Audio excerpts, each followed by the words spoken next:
Hi guys, welcome to Husslefreewealth. I'm making a financial independence series, and this video is on the emergency fund. Uh, I strongly urge that you must have an emergency fund before you embark on your investment journey. Uh, so the questions that usually come to me are first, how much fund do I need? Second, uh, where do I park this fund so that it continues to earn good enough interest? Third, tax implications on the emergency fund. Uh, fourth one is the one where you can continue to save a lot of money in long term on the emergency fund, and you can also reduce your monthly expense without spending less. Sounds confusing and untrue. It is definitely not untrue because I do it for myself. I'll elaborate on this later. So coming to the first question, right? How much emergency fund do I need?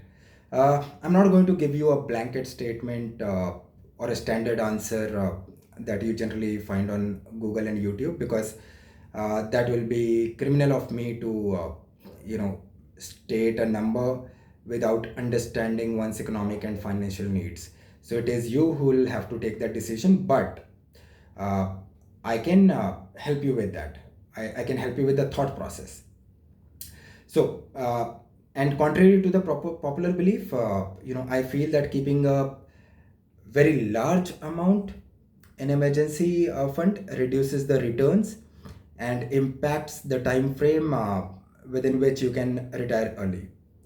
Uh, I do understand that emergency fund is not for returns, but if there is a smarter way where funds can help you in emergency as well as continue to earn good enough interest or return, then why not be smart about it? Uh, Again, you take the call. I'll give some examples that will help you to make a decision about how much corpus you would need. uh, Again, please think about your family circumstances, your cash flow, etc., uh, and then make a decision. So I'll give you an example. So if I have dependents and I'm in a profession or business where I could stay unemployed for a prolonged period of time, then I would keep my emergency fund for as many months as I think that it will take me to get my next gig. So example, so if it would take me 2 years to find another gig, then I will calculate the expenses accordingly. Now, please only calculate the bare minimum monthly expenditure amount. Uh, for example, if my current monthly expense is 50,000, and if I have no income and I can manage my household in 35,000, then my emergency fund calculation should be based on 35,000, not 50,000. Uh, Clearly, I'm not going to keep my expenses same as today when I have regular income.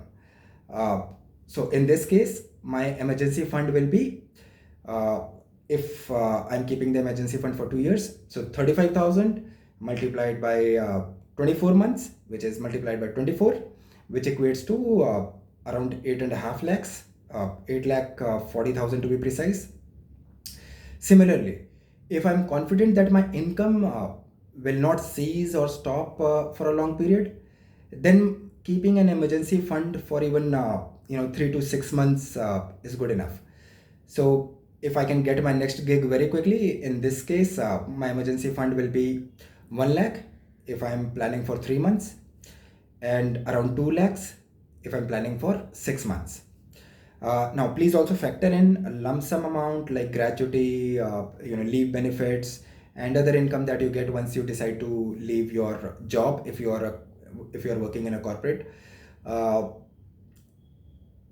or uh, if you are unfortunately laid off. There are lots of layoffs that are happening, which is unfortunate, and that is why one should definitely plan for financial independence. Uh, Now, please bear in mind that the emergency fund corpus requirement changes uh, if you have dependents with medical conditions or they are senior citizens. Remember, you should always also purchase a good health insurance plan. Please see my other video on the steps that one should have already taken before commencing their financial freedom journey. Uh, I see that this video is already long, so I will continue the conversation in the next video. Please see part two of the emergency fund series, where I will talk about funds and strategies that can be used to park your emergency fund. I will also talk about tax implications, uh, and then the strategy that can reduce your monthly expenses without spending less. Uh, One can also add additional interest income on the money parked for the monthly expense that we are going to talk about in the next video. Disclaimer, I'm not a financial advisor and this video is based on experience and research. Please do your own due diligence and consult with a registered financial advisor for the decisions that you take for yourself. Now, if you did like this video, uh, please like, share, and subscribe, and drop a comment in case you have any questions. Uh, these days, I'm responding to every question that is being asked, and please see other videos on the channel and stay tuned for part 2. Thank you.